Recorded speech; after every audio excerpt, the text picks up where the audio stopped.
ఒకరోజు మిర్చి, టమాటా, ఉల్లిపాయ, ఐస్ క్రీం 4 మంచి స్నేహితులు చాలా సంతోషంగా రోడ్డుపై నడుస్తున్నారు.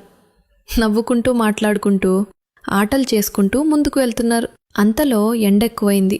సూర్యుడు బాగా మండుతున్నాడు. కొద్దిసేపటికి ఐస్ క్రీం కరిగిపోవడం మొదలైంది.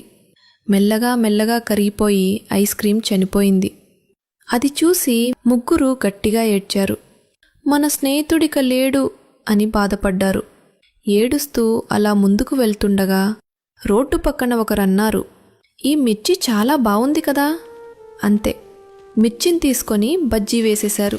మిర్చి కూడా చనిపోయింది. ఇప్పుడు టమాటా, ఉల్లిపాయ ఇద్దరూ మళ్ళీ ఏడవడం మొదలుపెట్టారు. మా ఇంకొక స్నేహితుణ్ణి కూడా కోల్పోయాం అని బాధపడ్డారు. ఇద్దరూ కన్నీళ్లతో నెమ్మదిగా ముందుకు నడుస్తున్నారు. అంతలో ఒక కారు వేగంగా వచ్చి టమాటాను తొక్కేసి ఆగకుండా వెళ్ళిపోయింది. టమాటా కూడా చనిపోయింది. ఇప్పుడు ఉల్లిపాయ ఒక్కటే మిగిలింది. అది చాలా ఒంటరిగా బాగా ఏడుస్తోంది.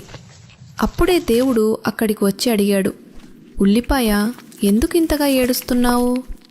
ఉల్లిపాయ తన కన్నీళ్లను తుడుచుకుంటూ చెప్పింది, దేవుడా, ఐస్ క్రీం చనిపోయినప్పుడు మేం ముగ్గురం ఏడ్చాము. మిర్చి చనిపోయినప్పుడు నేను టమాటా కలిసి ఏడ్చాము. ఇప్పుడు టమాటా కూడా చనిపోయింది. ఇప్పుడు నేను ఒంటరిగా ఏడుస్తున్నాను. దేవుడు కరుణతో అన్నాడు, ఒక వరం కోరుకో. ఉల్లిపాయ ఆలోచించి చెప్పింది, నేను చనిపోయినా కూడా ఎవరో ఒకరు నా కోసం తప్పకుండా ఏడవాలి. దేవుడు ఉల్లిపాయను ఆశీర్వదించాడు. అందుకే ఈరోజు కూడా మనము ఉల్లిపాయ కట్ చేస్తే మన కళ్ళ నుంచి కన్నీళ్ళొస్తాయి.